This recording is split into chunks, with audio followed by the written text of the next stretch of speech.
ชือกควายกับไม้ท่านเจ้าเอ้าจะบอกควาย3ตัวนี่เพิ่นว่าเชือกได้บาดเชือกเช่นไรบ่ได้คู่มือนี่กำหนึ่ง10,000เนาะเอามา33ตัวแต่ว่าคอยเป็นเคยเขาชุดเมื่อกินดองผูกคาคีนี่วะเอาเคยชื่อควายมันมีเชือกให้ได้จะจูงได้เขาว่าพุ่นไรไม่ฮอดเชือกแล้วหักแล้ว3ตัวงัวตัวควายนี่มาบ้านนี้ย่อมือก็เอามาเชือก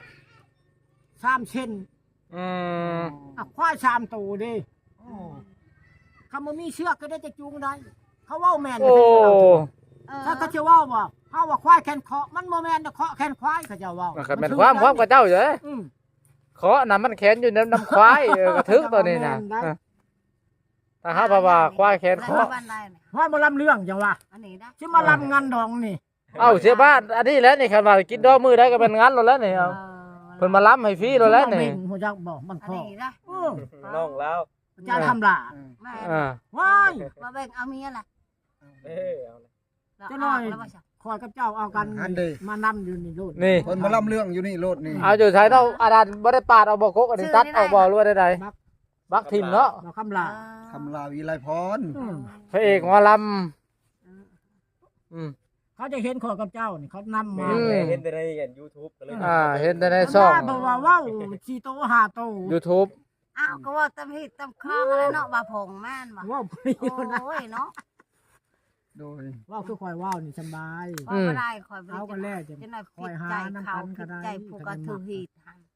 เอาได้กินนี่ดอกหีดคำบ่ได้แค่ก็ชื่อหางมากับหัวมันก็แล้วคันช้ำใจเขาคันว่าไปซื้อมาเป็นหัวเป็นหางไข่ได้เนาะเพราะว่าอันนี้บ่ได้เอามาเป็นโตโถเป็นโตกับไข่เนาะมีความโหดผีก่อนกับตัวหนึ่งควายนะแล้วมันยังก็ได้นะควายเลยควายไหนงัวไหนนะควายในงัวน่ะป้าโถความโหดผีกับตัวหนึ่งแล้วค่อยเว้าสิพังนี่เด้แล้วก็งัวแต่งดองบาดนี่มือแต่งดองนี่ก็งัวอีกควายก่อนนะควายนี่กินก่อนกินชื่อนี่กินละล่านี่กินละล่าแล้วความโหดผีกินบ่ได้เข้าหีดเข้าคลองความโหดผีเพื่อนจะบ่เว้าเรื่องดองเอางัวมาอีกบาดจดไว้อีกควายบุกทุนอุหลังเอาเลยมันเอาไว้มันนะควายน่ะ3 ตัวทั้งหมดน่ะรวมหมดน่ะ3 ตัวป้างัวได้ซะบ่แล้วเบิดทั้งมวลน่ะจะเป็นงัวเป็นควายก็3 ตัวทั้งงัวทั้งวัดรวมหมดเนาะรวมเบิดฟังบ่จะว่าโดยเพราะว่าคอนี่กินหมูเนาะกินหมูเฮิงเติบแล้วก็สิแกงดองเอาควายมาสิก่อนความโหดผีความโหดผีแล้วจะเว้าดองได้บาดนี่จะเอามาอีกมื้อกินดองน่ะบ้านนี่ก็จดไว้อีกบ้านนี่ความบุกทุนอุหลังมันจะค่าธรรมดาอีกก็ต่างหากใครโมกินแล้วแต่แล้วเจ้าอยากได้บ่ค่าก็นับเพาะคนหลายเนาะเจ้าก็ค่าของเจ้านั่นแล้วแต่นั่นแหละจังหวะของคอยป้าโตมาให้ได้งวดตัวหนึ่งเจ้าเป็นเจ้าว่าหลายไก่เป็ดหันบ่นับหมูหันบ่นับเข้าตัวน่ะหลายเลยคนหลายนะบ่หมูนี่จักโตกันแท้หมูนี่เอาโก้ยเชื่อเจ้าพอคนชื่อเลยอันนี้มอบให้ทางผู้ชายหมดบ่มอบทางผู้ชายมอบทางผู้หญิงมอบทางผู้หญิงผู้ชายแล้วมอบทางผู้หญิงผู้ชายมากินอยู่พี่บ่เดียวบ่แล้วเขาก็กินเข้าไปของมันมือดองน่ะงัวตัวหนึ่งกับหมูดำปอดตัวหนึ่งปอด2 ตัวน้ำตีนน่ะมาคำบ่จักนะก็ย่อมมาย่อมมันหมายของเจ้าได้ย่อมมันย่อมมาแต่เฮือนผมดำปอดนี่ต้องให้2 ตัวบ่คันมันมีดังๆแน่น้อยนึงคันเฮาบ่ผู้บ่ฉลาดได้เสียอีกแล้วเนาะเนาะเขาว่าพวกนั้นเขาก็เอาสียังมาย่อมมาแล้วก็แล้วสีแล้วก็แล้วเนาะตัวเดียวก็ได้หมูเพิ่นเป็นสีมันแล้วน้ำหมูนะจำดีนะบ่งัวนี่กินชื่อบ่กินชื่อบ่บัดงัวกับควายนี่กินละล่ะกินละล่ะเฮาว่าอยากได้เงินใส่แคลคันมีเงินนั้น300,000เขาว่าชี้แคใส่แคลนะก็น่าจะได้กันก็น่าจะว่านี่อันนั้นผู้บ่าวเดี๋ยวนั้นผู้บ่าวแล้วไปหาเงินนี่ได้อยู่เลยถามมึงดูถามพ่อใหญ่มึงดูอย่างนายตู้ผู้สาวนี่อยากใส่แขวนะเด่นๆนะอยากใส่แขวใหม่อยากจัดฟันแบบดัดฟันสวยๆได้บาดนี่ได้ได้กันก้อนแม่นบ่โอ้ ยังบ่ได้กันสิอยากใส่ โอ้ เลย ใช่ก็มาหาแลกเงินเนาะหาแลกเงินเนาะ ถือว่าตกลงโอเคก็เลยไปใส่รถแม่นบ่โอเคแม่นบ่ ห่วยอยู่นำกันซะก่อนแล้วจังใส่ เออ โตบ่ได้เงินบ่สิเอากันตุเฮ็ดเงินใช้นำกันได้จังเอากันได้ โอ้ คน ย เฮาเนาะ คนจะได้เงินเนาะ เด้อบ่แม่นผู้สาวเดี๋ยวนี้หันพระเจ้าให้ผู้สาวชงออกมาเลยๆผู้สาวไปเฮ็ดเพจเฮ็ดหยังแล้วก็ชมช่วยแล้วก็ผู้บ่าวก็อยู่เบิ่งเนาะ แบบว่า เอาแบบนั้น เฮ็ด เนาะ ให้งามๆเนาะ แต่งแบบงามๆก่อนจังแต่ กาง รผู้บ่าวว่าเขาได้ให้เงินพวกเก็บพอแชนแล้วเฮาอยากเฮาอยู่เฉยๆแล้วบ่อยากเว้าปานใดนะ บ่อยากเว้าบ่เอาซะมันสิซะ คันมากก็ให้ที่เช้ามันสิจบพี่ช่างไปเที่ยวโมงก็บ่จบอันนู้นเฮาแกงทิมได้บัดนี้เด้อ เออ เฮาเว้าโลโล แกล้งก็แกล้งเด้อ เงินบ่ฮอดแสนที่ไปใช้ยังไดเนาะ อืม ใส่ไปประสังแขว โอ้ใช่เลย บ่ได้กิน งาม ข้าว โมง กิน เฮา ข้าวบ่ได้นะนี่ฮะ โอ้ยยืน อันนี้ก็นักๆก็ดีอะแท้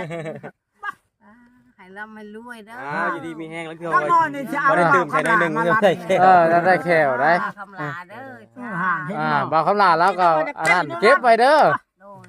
โอ้ไว้น่ะ300,000แล้วอยากใส่แขวเราอ่ะ เจ้าได้น้ำมาเลย พ่อแล้ว เจ้า ทำ ทำบ่ได้จะไปให้ แล้วเราจะขอสัมภาษณ์เราด้วยว่าแขวเราเป็นยังนี่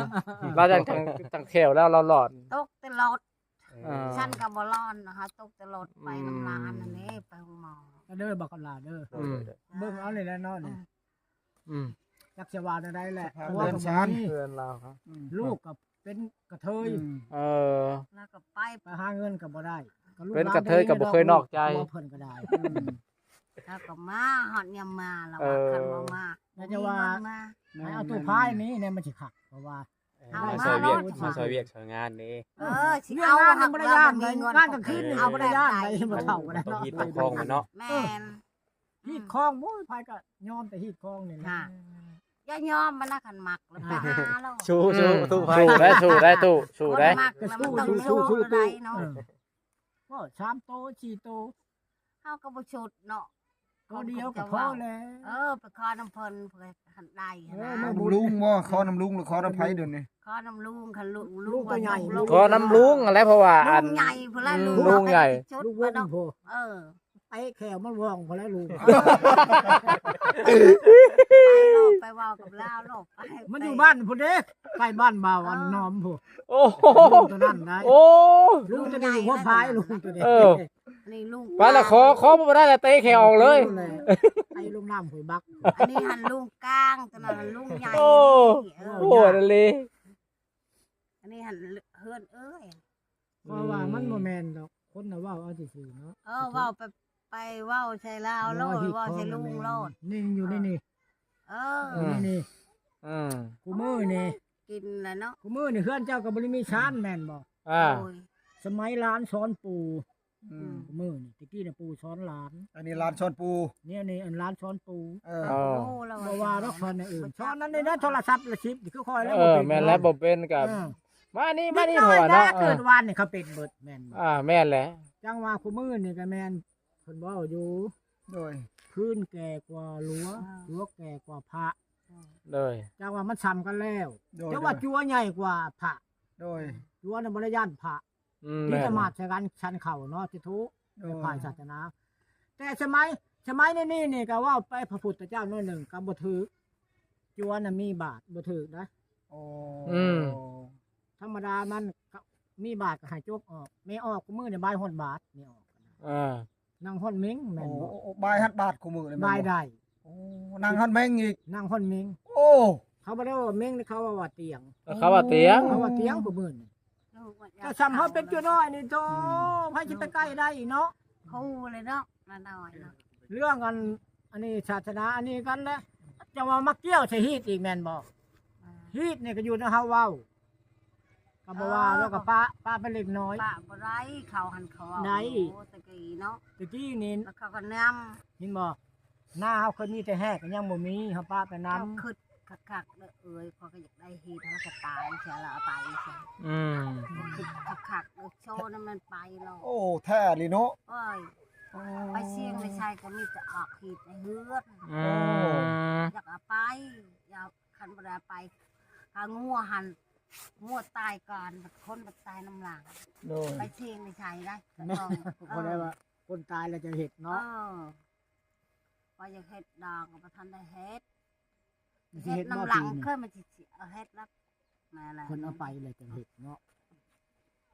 แล้วซะว่าสิสู้มาแล้วมันบ่ได้ ก็อะไรเลยเขาว่าคน โอ้ว่าสิชู้บ่